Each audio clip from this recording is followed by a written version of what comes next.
Dumu, the Garden of the Golden Valley. All the extravagance of those days has vanished with the fragrant dust. The river flows by without caring now, the gardens gone to seed. At dusk, an east wind carries the sad sounds of birds. As flowers fall, so from this tower she fell for love. So, this is the ninth and last of Dumu's poems in this anthology. And to understand the Garden of the Golden Valley, we need a little bit of historical information, because this poem is, the topic of it is landscape poem and historical poem. This is a poem presumably written when Dumu was passing through Luoyang and through a place, the Garden of the Golden Valley, that was associated with historical events and a specific historical personage. So let's explain that anecdote. Let's explain what the Garden of the Golden Valley is to begin with.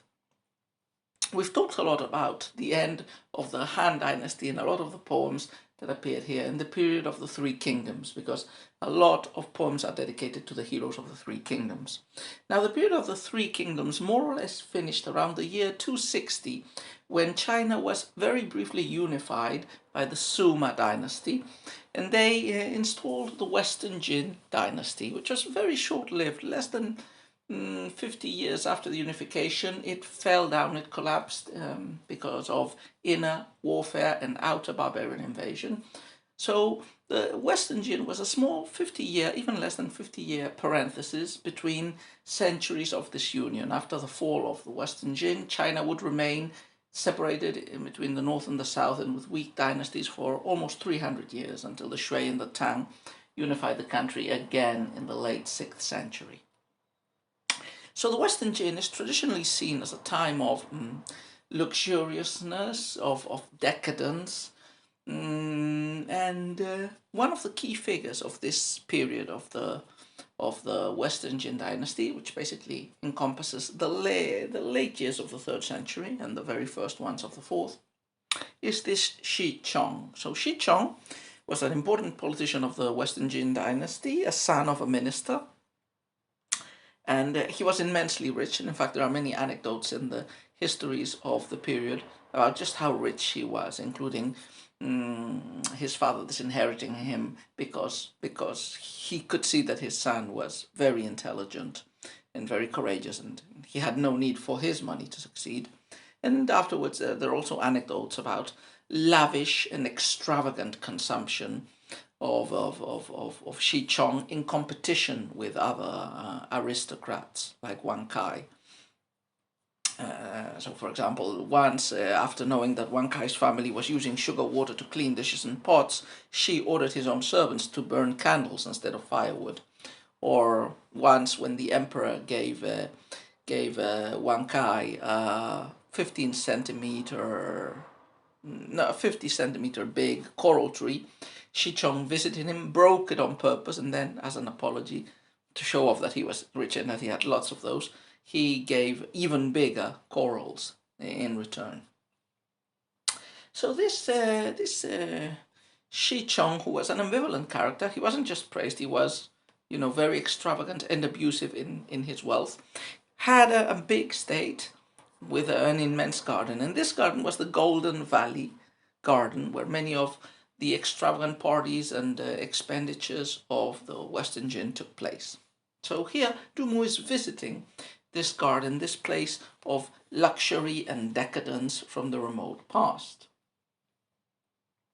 Now, Shi Chong was also famous because of a concubine of his, which was tremendously beauty, Lu Zhu, green pearl, which he refused famously to give to the emperor. And when in the infighting at the end of the Western Jin dynasty, Shi Chong was condemned to death, his concubine committed suicide by jumping from one of the towers of the Garden of the Golden Valley. And that's the background behind this poem that you need to understand. So this Garden of the Golden Valley, which is being visited by Dumu, is a place that evokes the splendors, the riches, the decadence, the conspicuous consumption of wealth, and its destruction of the remote past. And it also connotes loss and death, like especially through the anecdote of the concubine's famous suicide. So, as I said, the poem is a landscape poem, evidently, because it's going to describe a spring landscape at the end of the day. But it's also a historical poem. It evokes, it doesn't describe any historical anecdotes explicitly, but it evokes that luxurious but gone and sad, melancholy time of wealth of the remote past. Let's take a look at the couplets. First couplet: all the extravagance of those days has vanished with the fragrant dust. The river flows by without caring now. The garden's gone to seed. So this very effective first couplet locates us in the middle of the garden. The poet is looking out. He sees nature. He no longer sees any evidence of those extravagant days. The word extravagance is the key because, as I said, in the later imagery, the Western Jinn and the Garden of the Golden Valley became epitomes for decadent, conspicuous consumption and, a luxurious and wealthy lifestyle. So all that extravagance from the remote past has disappeared. What has been left behind? Nature. There's especially this contrast between nature's cyclical recurrence and indifference to human affairs. So the poet, reminiscing the past, feels the absence of this important, culturally significant past in this space, but nature is indifferent to it. So in a way, this contrasting of nature and society is very typical of classical Chinese poetry. Their harmony, or their disharmony, is a motive of many poems, including some famous ones by Du Hu. So extravagance, as I said, is the key word in the couplet. The extravagance of the past is gone with all its riches. It has vanished with the fragrant dust. Fragrant dust produced by maybe the incenses or the perfumed woods that were lavishly burnt and consumed in the Garden of the Golden Valley in the days of yore. Now the river keeps flowing on. The river always keeps flowing on.